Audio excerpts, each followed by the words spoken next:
Starting May 1st, 2021, even undocumented immigrants can get a driver's license in New Jersey. Yep, that means by the time you're seeing this video, you can get your driver's license in New Jersey even if you don't have a green card. Also, is your marriage ending and you wonder if you can still get a green card? I've talked about how slow visa processing has been. Now there's a lawsuit regarding the suspension of a visa processing that I think you want to know about.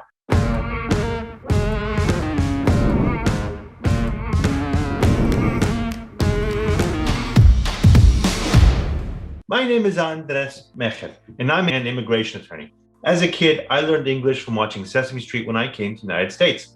We were victims of fraud. My family hired an attorney to get our green cards, but he did nothing. We were illegally in this country for nearly 10 years. Today, I'm an immigration attorney and I've dedicated my life to helping immigrants get their green card and become citizens because I know the pain of being illegal in this country firsthand. If you need help, call our office. If we can't help you, we won't take your money. Okay, on to today's topics. You probably know that undocumented immigrants can get a driver's license in New York. That went into effect December 14, 2019. Connecticut had passed a law in the 4 years before, and it reduced hit and run accidents and unlicensed driving tickets by significant numbers. More states are starting to see giving undocumented immigrants a driver's license is a win-win all around. We know this was coming to New Jersey, and now it's here. Starting May 1st, 2021, you do not need to prove your immigration status to get a New Jersey's driver's license. Prior to the president elections, we were worried that this new driver's license might get blocked. You see, the last president was suggesting that any state that allowed undocumented immigrants to get a driver's license might violate certain obligations and lose federal funding. But the new administration ended that concern. Since many of our clients are in New Jersey, even though we have clients in over 18 states across the US, I'm going to talk about this a little bit more. If you're not in New Jersey, skip ahead. We have timestamps below showing you what the next topics are and where in the video, because I think you'll want to know about the visa lawsuit and other US immigration updates that I'm talking about today. Let me be clear up front. The standard driver's license that you get from May 1st, 2021 is not a real ID. Real ID that is a specific statutorily created identification. The standard driver's license is only for driving automobiles. If you want to enter a federal facility like a prison or airport, you will still need a valid, meaning not expired, passport or a real ID conforming driver's license. Initially, the real ID was going to be required in October 2020. Due to the pandemic, that was changed to October 2021, and now it has been moved to October 2023. In order to get a New Jersey license, you must prove your age, that you are who you say you are, and that you are a New Jersey resident. You will also need an ITIN, Individual Taxpayer Identification Number, or a Social Security number. I know you're probably wondering, if you're undocumented, how can you get that? Anyone can get an ITIN regardless of your immigration status. You need to contact the IRS and they'll send you one after you comply with their requirements. If you don't have a Social Security or an ITIN, order an ITIN, Individual Tax Identification Number, quickly because it can take 4 to 6 weeks for it to arrive. Remember earlier when I said I'd tell you which documents you'll need? I'm going to do that now. The state, New Jersey, had a 6-point system in place for the documents you need. This should be changing somewhat because they all require you to show you have legal status, and this won't be the case by the time you're seeing this video. So there will be further changes. Keep in mind, if you use anything from a foreign country that is not in English, it must be translated by a professional. A valid foreign passport will prove who you are. You can also show them a marriage certificate, not a photocopy, but an original, as well as many other documents. The list is quite long to go through, so I'll put a link to the site below so you can go there and see what documents you'll have that they say are acceptable. If you have questions, you can also call their phone number, which is 609-292-6500. That's a New Jersey-based phone number. And the link is state.newjersey.us. And just click the link below, it's long. You're gonna have to show proof of address. This confirms that you are a New Jersey resident. Some things that prove you live in New Jersey include a utility bill from the last 90 days, a bank account showing your address in the last 60 days, or a current lease or mortgage with the address and your name on it. You must also prove your age. So they know you are over 18 years old, so you can do that with a foreign ID and or a birth certificate. Remember, you'll likely need an original. The fee for this license will be $24. Now, I'm sure some people who are undocumented immigrants are worried about getting a driver's license and opening themselves up to ICE finding them. If you're ever worried about ICE and how to respond, you should be carrying our red card. It tells you how to react and what to do if ICE starts talking to you. If you want a red card, comment below, just put in red card, and someone in my office will get back to you so we can send it out for free. I can't guarantee that ICE won't find you because you put your address with Motor Vehicle Commission. However, I can tell you that if you are caught driving without a valid license, or even worse, a suspended license in New Jersey, you could be put in jail where you could be interviewed by ICE depending on what county and what that county's contractual relationship with ICE is. Driving without a license can be more dangerous than applying for a license.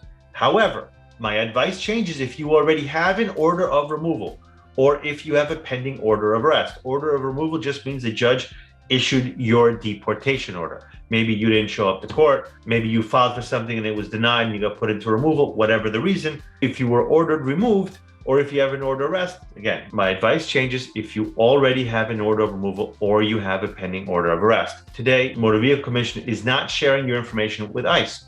With a different governor, that could change. If you have an order of arrest or an order of removal, call us and let's see if we can help you fix it before you run into trouble. So, if you were my immigration client, I will tell you to do everything legally and by the book. If you can get a driver's license, do it. If you need car insurance, which you do, buy it. If you want to know if you qualify for legal status, call us. Get everything in your life in order and it will be much easier to show USCIS you're a good moral person who should be allowed to get a green card and become a citizen if you have a path to do so. As of January 2021, 16 states plus Puerto Rico and the District of Columbia allow undocumented immigrants to get a driver's license. Here's a fast update about refugees and the Biden administration. You may have heard the Biden administration said they would not raise the cap through an executive order that the Trump administration had set on refugees. There was outrage. We know the Trump administration reduced the cap on refugees to an unprecedented low levels of only 15,000 a year. After everyone was expecting a more welcoming president when Biden said the number would remain the same, it was a big disappointment, especially since in February he had said he would increase the number by 4 times to 62,500. By the next administration backtracked and said they would increase the number. He hasn't said what he'll raise it to or when, but we look forward to finding out what that number is and we'll let you know as soon as we do. Let's talk about the visa lawsuit. Months ago, I talked about how people from the Schengen region, it's in Europe, and several other countries were not able to enter the US due to COVID. When the proclamation went out, the consulates and embassies stopped processing visa applications for people in those countries. That should never have happened. Because it did happen, there is now a lawsuit against the State Department. The lawsuit is called Kinsley versus Blinken. Way back several months ago, we had a person who asked us if they could stay in, say, Mexico for 14 days after coming from Europe so they would end tests. I told them that would be a good workaround for people coming from the Schengen region. And it might have, except the State Department decided to stop issuing visas for people from those countries, period. What the lawsuit is saying is that the presidential proclamation only had a 14-day ban. But since the State Department stopped issuing visas to people in those regions, it is now essentially a permanent ban on getting a visa. CBP said that if you have a K-1 visa, which is a fiancé visa, it says subject to a proclamation, you should still be able to enter the US because a K-1 visa is part of an exception to the ban, as I covered in a previous video. So let's talk about getting a green card if your marriage ends. Since I only briefly touched on this topic in this video, this is going to be very brief. If you're interested in a longer video on this topic, please comment below and I may talk about it at a later date. If you have questions about your specific case, call my office. We can only answer general questions online since it's a public forum, not a private one. So those who work in US immigration know that though people should be able to get a green card even if their marriage ends, it is difficult to do so. We heard a story right recently where someone had an interview at USCIS. During the interview, the officer relayed that when he asked the United citizen if she wanted to sponsor her spouse, the US citizen replied, no. Generally, that results in a denial of your green card. Our office has been able to help people in that situation get a green card through a U visa or VAWA, Violence Against Women's Act, but you must meet certain additional criteria. We have videos on the subject on our YouTube page and website. However, if you got your conditional green card, which is valid for 2 years, then filed to remove those conditions on the green card, the outcome could be different, because removing the conditions on your green card is generally a joint petition. However, if your spouse won't join you, or if your ex-spouse, then there are waivers to cover that situation. If you haven't gotten a green card yet and you don't qualify for U visa or VAWA, you might not be eligible for any relief. I highly recommend you talk to an immigration attorney, and probably hire one if you're in a similar scenario. If you need help getting legal status or figuring out what your next step is, call us. If we can't help you, we won't take your money. Thanks for watching. As always, stay healthy and be well.